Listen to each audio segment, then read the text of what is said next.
Good morning, Sedbergh. I just wanted to share some of my thoughts with you today. Thank you for joining me for the assembly this morning.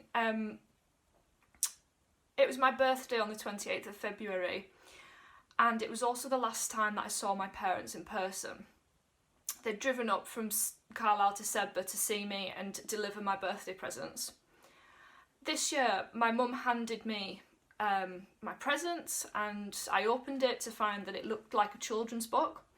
I obviously said thank you, and in amongst everything else I left it on a shelf in the kitchen, and I didn't actually pick it up again until this week. As I'm sure many of you do, I miss my family, and I was clearing recipe books off the shelf and I happened to come across this book again.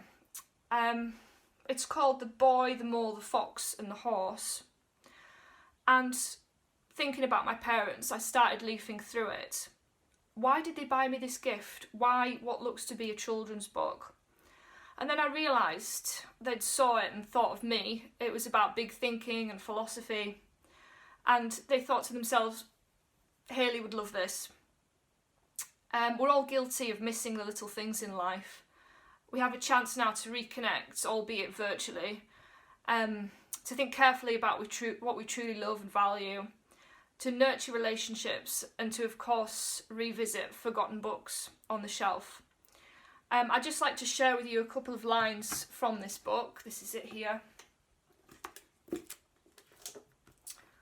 And these are a couple of lines that I picked up.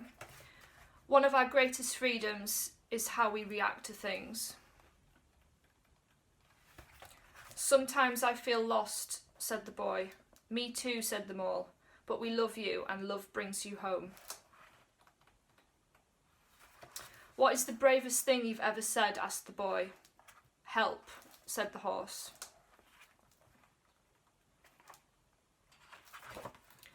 What do we do when our hearts hurt, asked the boy. We wrap them with friendship, shared tears and time, till they wake hopeful and happy again. Will you join me for a short prayer? A prayer for family life.